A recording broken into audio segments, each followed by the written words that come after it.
Graça e paz, queridos irmãos, amigos, que Deus abençoe sua vida, que bom a gente estar aqui para mais esse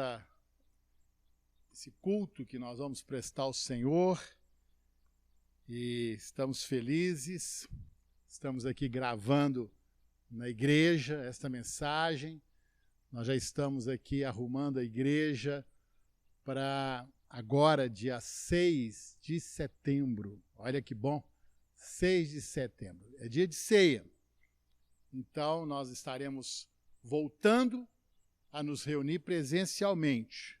Temos aqui os lugares já arrumados, bem espaçados, a igreja está bonita e, assim, caberão menos pessoas, mas vamos ter esse prazer, não é, de poder nos rever, mesmo com todos os cuidados.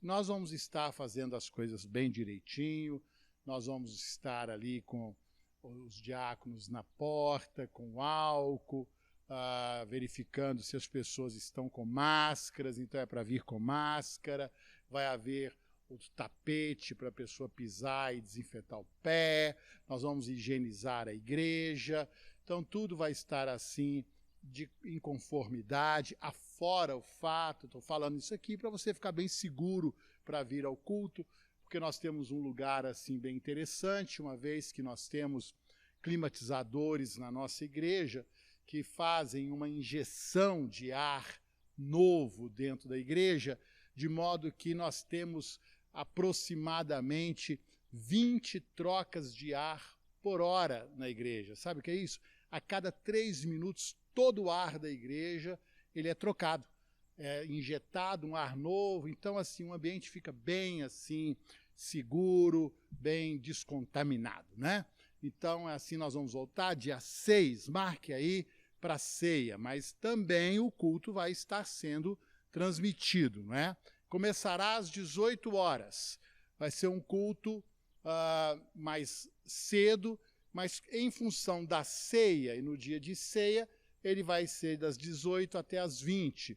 Mas os outros cultos depois, que estarão acontecendo aos domingos, serão das 18 às 19h30. É assim que nós vamos estar voltando. Então, queridos, esteja aí se alegrando e se preparando para que a gente possa ter esse tempo de comunhão, que nós estamos assim com muita saudade, não é? Amém? Nós vamos começar aqui, vamos ter esse momento de louvor para a gente poder adorar o Senhor, exaltar aquele que é digno de receber todo o nosso amor e a nossa gratidão. Vamos orar? Pai amado, muito obrigado por estarmos aqui reunidos nesse momento, através desta mídia, e podermos ministrar a Tua palavra, podermos Te adorar, podermos sentir a Tua presença. Eu sei isso, Senhor, que o Senhor se faz presente, onde se reúne em Teu nome, é a Tua promessa. Por isso, Pai, abençoa cada ouvinte neste momento, e que tudo que vai acontecer aqui seja em plena conformidade e direção da Tua vontade. Em nome de Jesus nós Te pedimos isso. Ó Espírito Santo, que o Senhor governe, dirija todos os momentos. É a nossa oração em nome de Jesus. Amém? Então vamos louvar o Senhor.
mesmo sem merecer, tua graça se derrama sobre mim, teu amor não falha.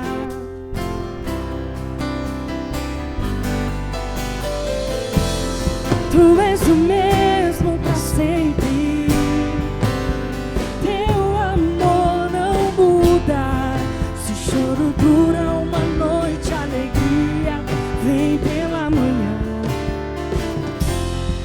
Se o mar se enfurecer, eu não tenho que temer, porque eu sei que me amas. Teu amor não falha.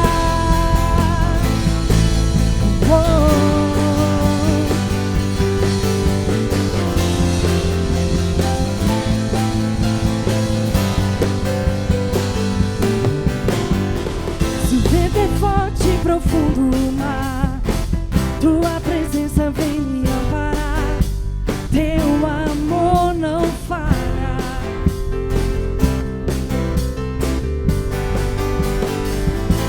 Difícil é o caminhar, nunca pensei que eu fosse alcançar, mas teu amor não falha e nunca falhará. Pois tu és o mesmo pra sempre, teu amor não muda. Se o choro dura uma noite, a alegria vem pela manhã. Se o mar se enfurecer, eu não tenho que temer, porque eu sei que me amas.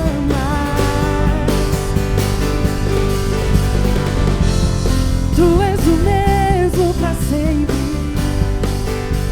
teu amor não muda. Se o choro dura uma noite, a alegria vem pela manhã. Se o mar se enfurecer, eu não tenho que temer, porque eu sei que me amas. Teu amor não falha. Oh, teu amor não falha, não falhará, não, não.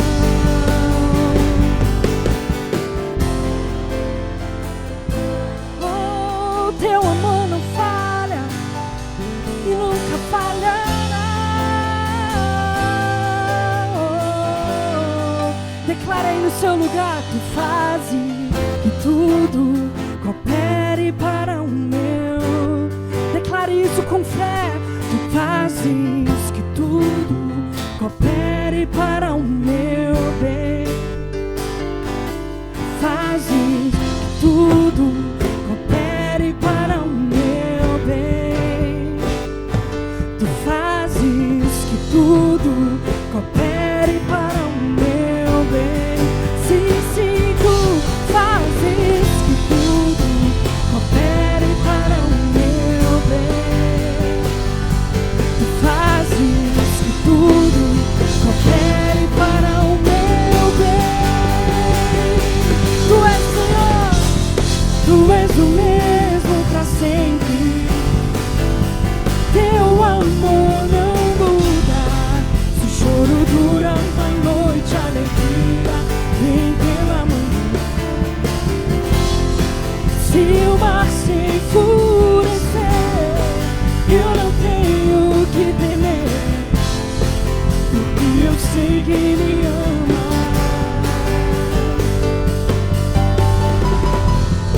Tu és o mesmo pra sempre, teu amor não muda. Se o choro dura uma noite, a alegria vem pela manhã. Se o mar se enfurecer, eu não tenho que temer, porque eu sei que me amas. Teu amor não falha. Oh, teu amor não falha, não falhará, não, não.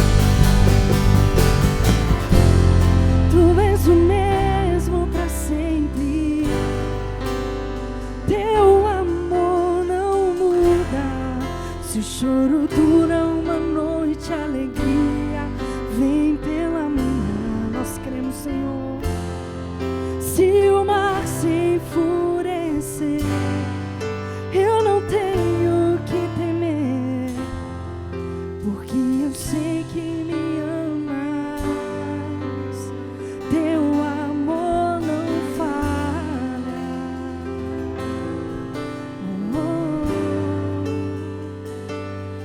A tua alegria vem pela manhã.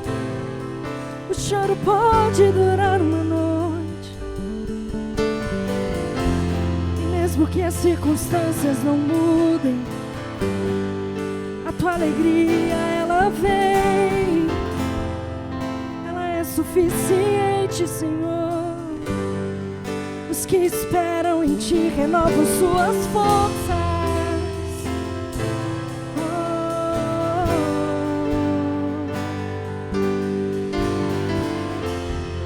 Tu és o mesmo para sempre.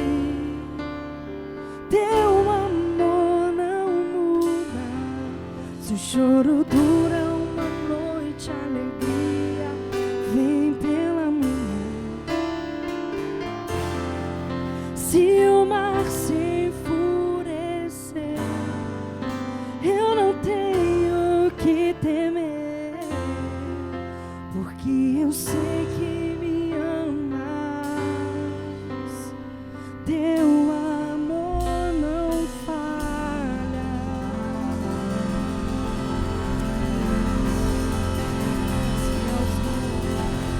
Teu amor jamais falhará. Aleluia.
Oh, glória, aleluia, glória, aleluia.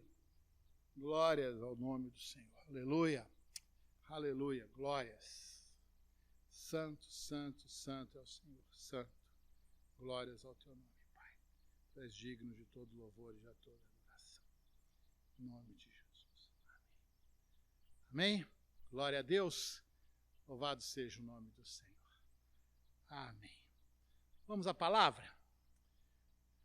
O texto que nós vamos ler, que vai abrir aqui hoje a mensagem, é o que está lá em Atos, no capítulo 17, verso 6, que fala sobre a chegada do Evangelho através ali dos discípulos na cidade ou na região da Tessalônica. E Atos 17, 6, está escrito o seguinte, acerca das pessoas da região, porém não encontrando, isso Paulo ali e o seu ministério, e Silas, né? Não os encontrando, arrastaram a Jason e alguns irmãos perante as autoridades, clamando: estes que têm transtornado o mundo chegaram também aqui. Esta é a frase que nós vamos trazer em evidência. Esses que têm transtornado o mundo chegaram também aqui. Pai, dirija a palavra e toque os nossos corações e que seja feita a tua vontade. Em nome de Jesus. Amém. Estes que têm transtornado o mundo chegaram também aqui. Momento forte esse, não é? Ali naquela região do norte, ali do Oriente Médio, ali o norte, né? Turquia, por ali. E esse povo dizendo isso. Daquilo que eles já haviam ouvido, aquilo que eles estavam ouvindo que estava acontecendo. O mundo estava sendo agitado. O mundo estava sendo, como eles disseram, transtornado. Eu fui ver o significado da palavra transtornar no dicionário, que é um verbo transitivo, que significa alterar a ordem, revirar, desorganizar, demudar. Ou seja, exemplo, isso transtornou os meus planos. E, em sentido figurado, fazer mudar de vida, derrubar, desorientar, alguém que fica transtornado, não é assim? Pois é. Então, o que eles estavam dizendo é que aquele movimento, aquela nova religião, ela estava transtornando o mundo, agitando o mundo, incomodando o mundo. Isso para mim é algo muito forte. Pensar assim que um movimento, vamos assim dizer, que começou ali em Israel, que nasceu numa região, né, simples de Israel, a Galileia, que desceu ali para a cidade de Jerusalém, a capital, e dali começou a se espalhar pelo mundo. Aqueles homens simples, aqueles homens que tinham ali um ideal, aqueles homens que tinham uma direção de Deus. Eles estavam transtornando o mundo. Obviamente, falar que era um transtorno, essa é uma fala de alguém que estava incomodado, não é?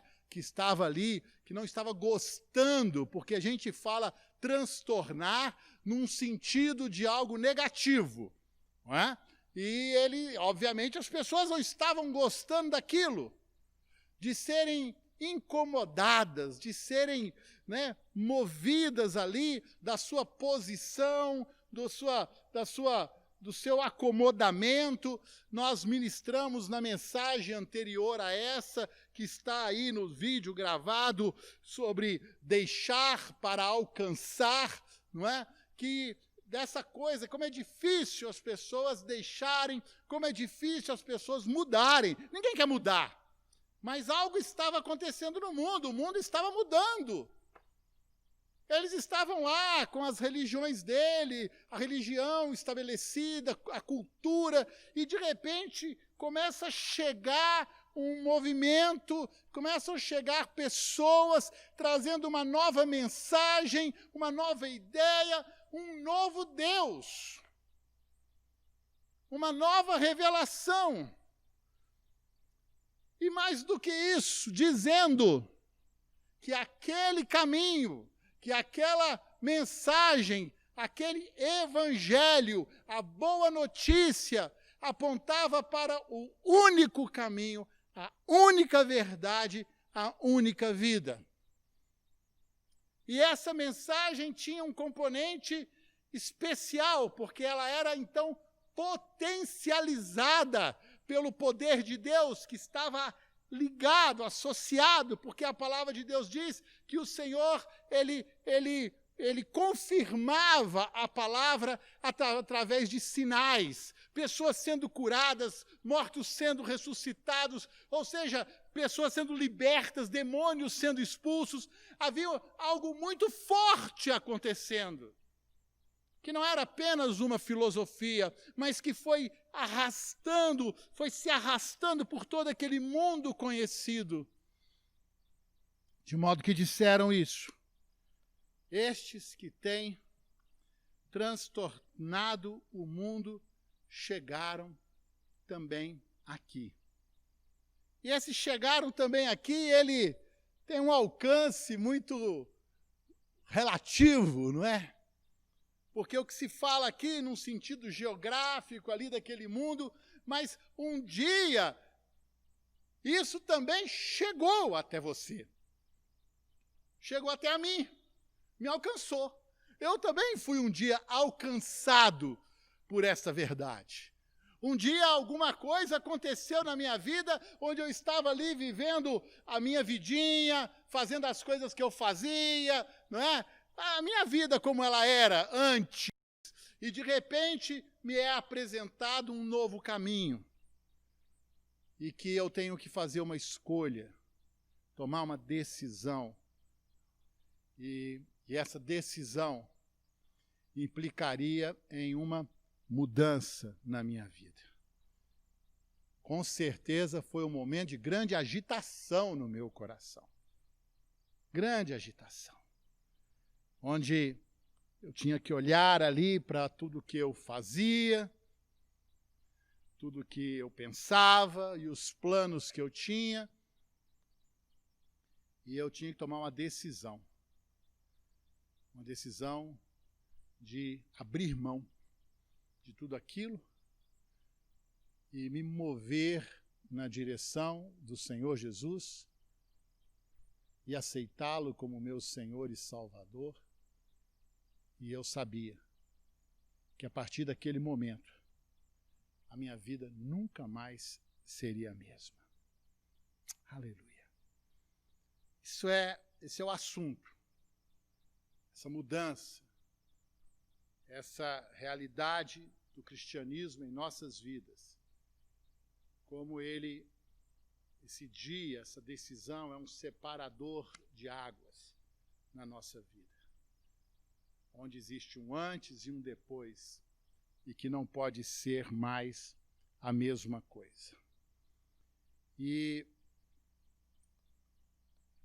a mensagem de hoje vem falar sobre uma característica fundamental na vida de todo cristão.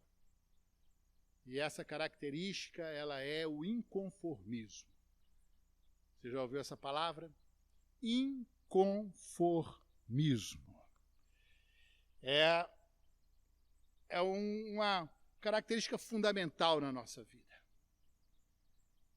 E eu quero trazer um texto para a gente começar assim a pensar nisso. Quando Jesus ele fala para nós, lá em João 17, o Senhor diz para nós assim, acerca da nossa posição. Ele fala, vou abrir a Bíblia lá, João 17, está escrito assim, verso 14. Eu lhes tenho dado a tua palavra e o mundo os odiou, porque eles não são do mundo, como também eu não sou. Não peço que os tires do mundo, e sim que os guarde do mal. Eles não são do mundo, como também eu não sou. Então, assim, essa é uma realidade, essa é uma verdade, este é um princípio, é algo que é fundamental que nós creiamos, que nós somos chamados para sermos diferentes, e vivermos dentro deste dualismo, não é? Buscarmos este equilíbrio em nossas vidas entre o fato de estar no mundo e de não ser do mundo. E aí nós não podemos, né, pensar em nos conformar com o mundo, porque nós não somos do mundo, e nem por isso, por não sermos do mundo, nós podemos escapar do mundo, fugir do mundo, porque nós temos uma missão no mundo, e é isso que torna a coisa toda complicada. O estar, permanecer no mundo, sem ser do mundo. Mas o texto diz para nós, que a palavra diz para nós o tempo inteiro, o Velho Testamento, ele fala sobre isso, lá na lei, fala nos profetas, fala para nós, Jesus lá no Novo Testamento fala isso para nós, também os apóstolos falam em suas cartas, são várias falas nos dizendo sobre esta realidade de estar sem ser e que temos que buscar sermos santos. Olha o que fala lá o apóstolo Pedro na sua primeira carta, no capítulo 1, versos 15 e 16, ele diz assim: pelo contrário, segundo é santo aquele que vos chamou, tornai-vos santos, também vós mesmos, em todo o vosso procedimento, porque escrito está, sede santos, porque eu sou santo. E a palavra santo, é importante a gente entender essa palavra no seu sentido. Até gostaria de, ao invés de dizer santo, dizer separado, porque é o que significa a palavra santo. É separado, é não estar misturado, é ser diferente. Isso é ser santo. É alguém que é notado, alguém que é diferente. Santidade é isso, é essa posição. Uma posição que causa essa percepção de diferença e que as pessoas nos notam. E, obviamente, sendo essa a mensagem do Evangelho que confronta, que realmente assim afronta toda a realidade e a mensagem do mundo, ela se torna um transtorno, um incômodo para muitos, não é?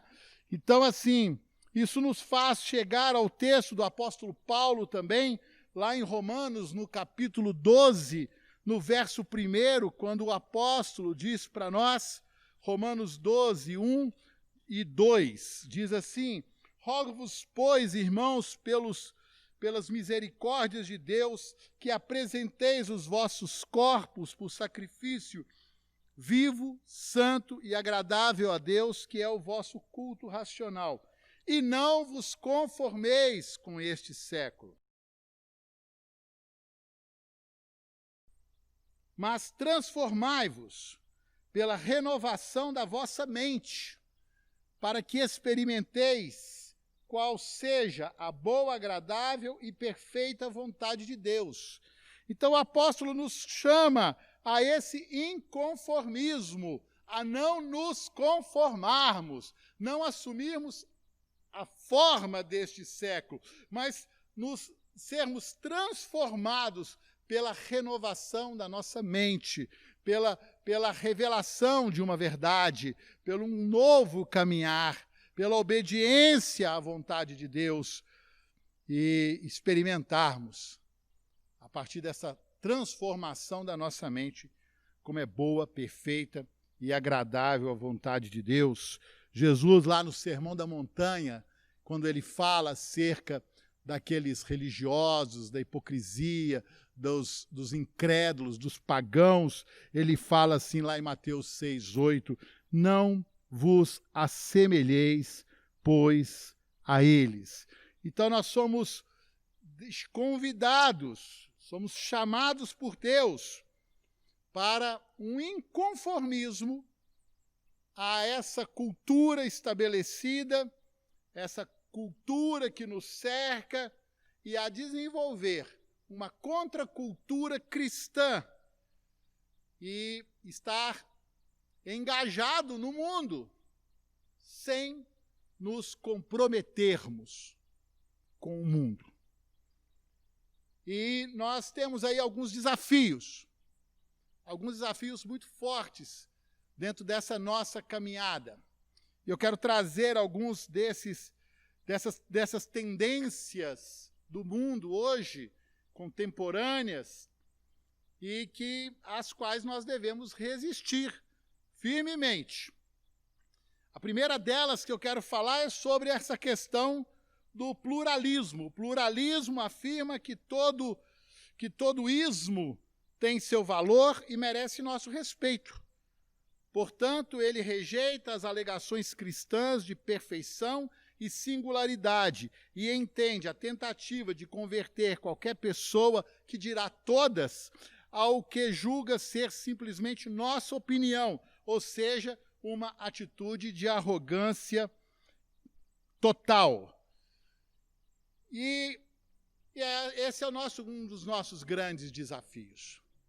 Hoje nós vivemos um tempo em que há uma nova expressão que é muito forte e que tem sido assim combatida, né, com muita veemência, que é a questão da intolerância religiosa. Está associada a esse pensamento pluralista, de que todos os caminhos são bons. Todos os caminhos, todos os ismos, hinduísmo, né, islamismo, espiritismo, cristianismo, todos os ismos são apenas ismos. Todos os caminhos são bons. Esta não é a mensagem do cristianismo. Ele é veementemente contra esta mensagem. Porque nós, cristãos, afirmamos uma singularidade. Porque Jesus Cristo, ele é absolutamente singular. Ele é incomparável, ele não é mais um. A gente vê aí que teve o Alexandre o Grande, né? O Carlos Magno, esses homens que foram grandes reis, imperadores, pessoas que marcaram a história. E Jesus não é Jesus o Grande, ele é o Jesus o único. É o único. Ele é o único que morreu e ressuscitou. Ele é o único que encarnou, é o Deus que encarnou. E ele afirma acerca dele mesmo que ele é o caminho, a verdade e a vida. Não há como fugirmos disso. E eu falo para os cristãos. Não há como fugirmos disso. Não há como relativizarmos esta verdade, que é a nossa verdade, que é aquilo em que nós cremos, e que é a mensagem do Evangelho, é o que o Senhor Jesus ordenou aos seus discípulos que pregassem. É o Evangelho, que há salvação em Jesus Cristo, que alguém morreu na cruz pelos seus pecados, e que este sacrifício é suficiente para satisfazer a justiça de Deus e te conduzir à salvação. E que este que morreu na cruz por você, ressuscitou dos mortos, e ele foi elevado aos céus. Ele está assentado à direita de Deus, ele é o único. E é o Senhor, o único Senhor, a quem devemos nos render e confessar o seu senhorio sobre as nossas vidas. É o único, não há outro caminho. Como disse o apóstolo Pedro lá no livro de Atos, não há outro nome dado entre os homens pelo qual importa que sejamos salvos. Isto é transtornante. É verdade, isso é transtornante. Dizer isso é algo assim muito politicamente incorreto, nada agradável, mas é a verdade. E nós temos que nos posicionar firmemente. E talvez este nosso posicionamento, ele possa trazer algumas consequências desagradáveis. Mas fazer o quê? Se o caminho da igreja ao longo da história é marcado por perseguições, e foram perseguidos por quê? Porque transtornavam o mundo, porque incomodavam, porque essa verdade incomoda.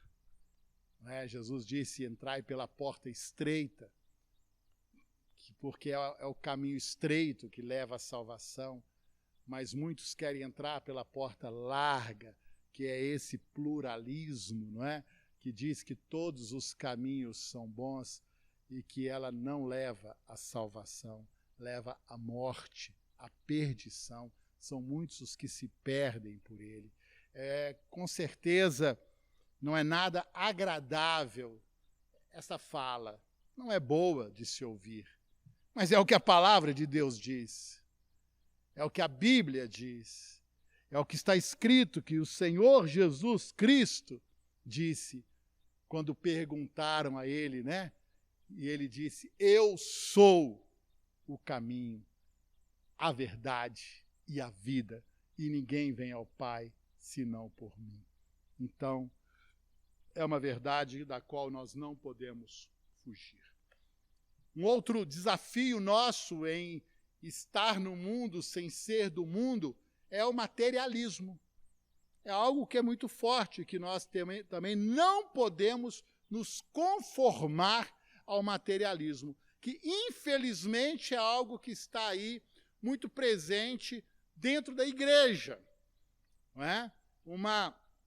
Vivemos um tempo, principalmente aí aos adeptos da teologia da prosperidade, pessoas que têm aí, né, pregado veementemente isso, estas bênçãos materiais, que são realidade. O Senhor é bom, o Senhor abençoa, mas este não é o propósito do Evangelho.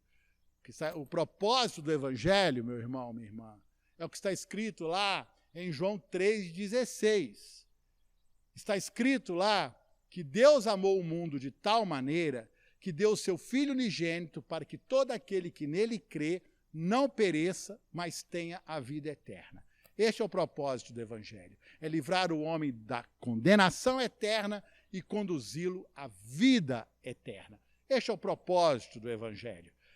Não está escrito lá que Deus amou o mundo de tal maneira que deu o seu Filho unigênito para que todo aquele que nele crê não tenha mais problemas, não passe mais por privações, que ele seja uma pessoa abençoada. Não está escrito isso lá.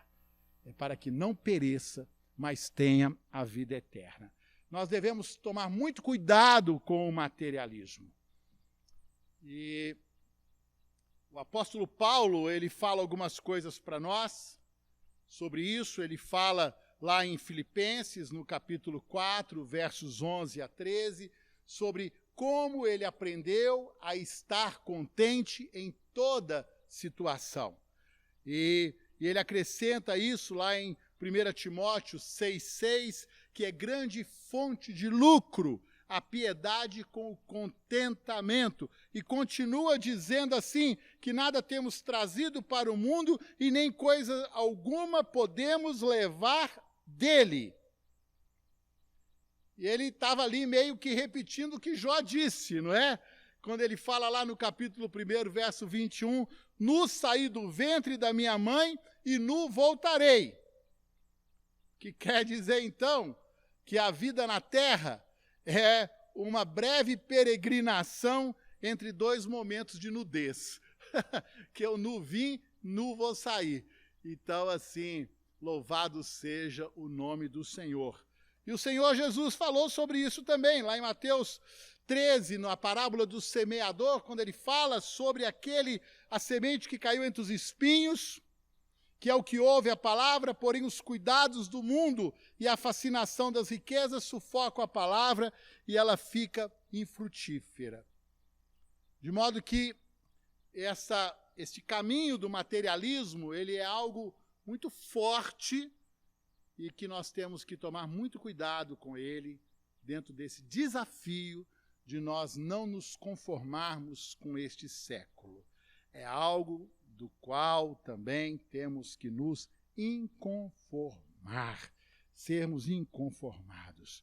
A outra questão também é essa questão do relativismo ético. É um outro caminho que nós temos que tomar cuidado, porque nós vivemos hoje um tempo em que os padrões morais que nos cercam estão se desfazendo. E as pessoas hoje, não é? Têm assim visto um desabar de todos os padrões. E a questão mais séria está na ética sexual. E nessa revolução sexual que iniciou na década de 60 do século passado, não é? E que tem hoje ainda suas repercussões e continua nesse caminho. E aqui, né, pelo menos onde a ética judaico-cristã era levada a sério, o casamento era universalmente aceito como uma união monogâmica, heterossexual, amorosa e vitalícia, e como o único contexto dado por Deus para a intimidade sexual. Mas esse relativismo que tem entrado até mesmo dentro de algumas igrejas, onde para alguns as relações sexuais fora do casamento estão sendo aí largamente praticadas, dispensando o compromisso de um casamento. E, além disso, os relacionamentos entre pessoas do mesmo sexo já são vistos como alternativa legítimas ao casamento heterossexual. É o que nós vivemos neste tempo de relativismo ético. A isso Jesus nos chamou a atenção lá em Mateus, no capítulo 24, quando ele diz assim, Mateus 24, verso 12, e por multiplicar a iniquidade, o amor se esfriará de quase todos. Aquele, porém, que perseverar até o fim, este será salvo. Esse é o nosso desafio. Sermos estes que perseveraremos até o fim. Mas em um tempo em multiplicação de iniquidade. E o interessante aqui nesta expressão que é usada aqui, né, por Jesus, que é trazida aqui por Mateus, a palavra iniquidade, que é falada aqui, ela é no grego anomia. E estudando sobre esta palavra anomia quer dizer ausência de regras. Não parece que é isso que nós estamos vivendo? Um tempo de ausência de regras, onde tudo pode, onde nada é errado, depende das circunstâncias, depende de quem você é, depende do que você sente, depende de como você se sente, depende de como você foi educado, tudo depende. Depende da sua história, tudo depende. Não há mais padrão, não há mais regra, não há mais verdade. Tudo pode. E, meu Deus do céu, Jesus disse isso, que esse seria o tempo da anomia, da completa ausência de regras, da mais completa ausência de regras. Não vos conformeis com este século, mas transformai-vos pela renovação do vosso entendimento. E a questão essencial para todas estes problemas está na questão e na resposta à pergunta de quem é o Senhor. Quem é o Senhor? De quem é o governo sobre a sua vida? Essa é a boa pergunta que temos que fazer. Para os cristãos, todos os cristãos, temos isso muito em foco no nosso coração sobre quem é o Senhor das nossas vidas. Isso nos orienta, isso nos ajuda a discernirmos nos momentos das nossas decisões, das escolhas que temos que fazer. Entendermos primeiramente, e isso é perturbador, isso é algo que transtorna a vida das pessoas,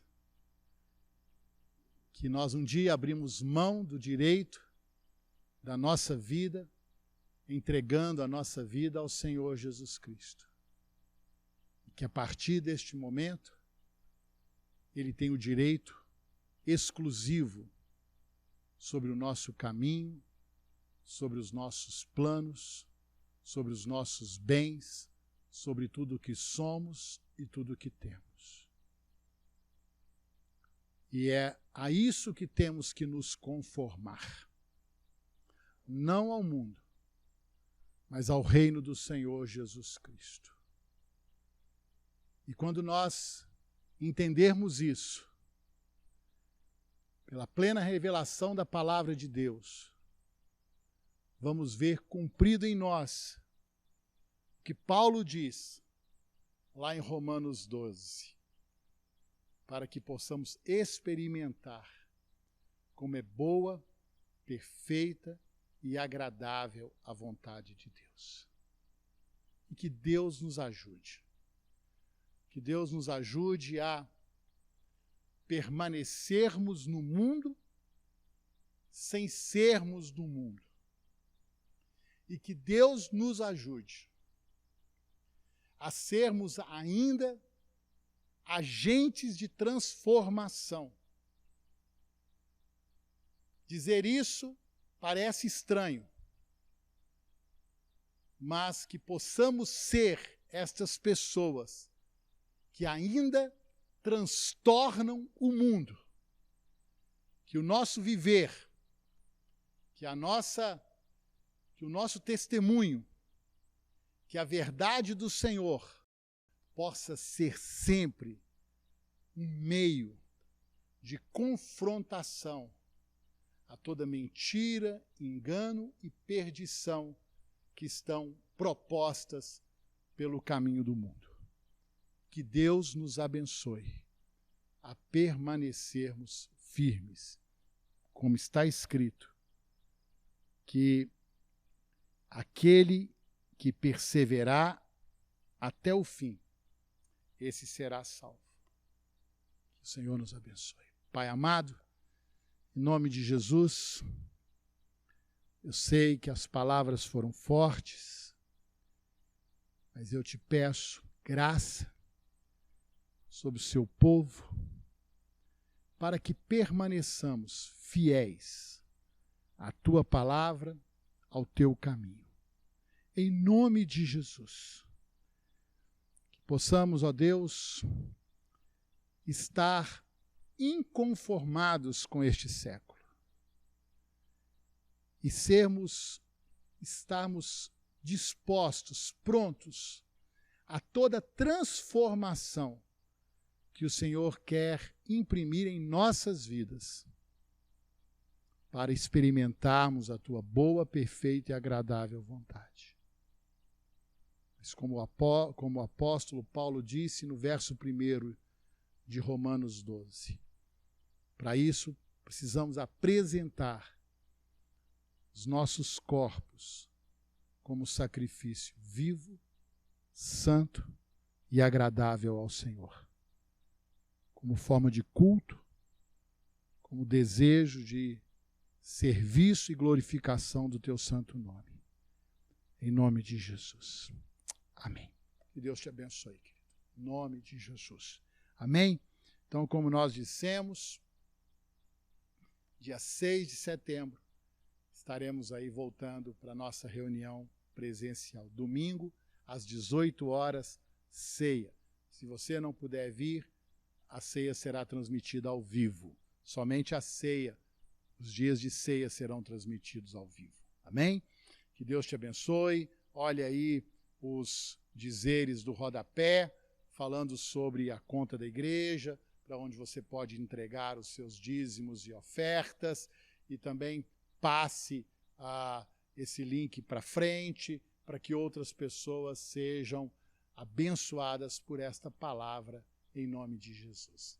Que a graça do nosso Senhor Jesus Cristo, o amor de Deus, o nosso Pai, e a alegria e as doces consolações do Espírito Santo seja sobre a sua vida agora e sempre.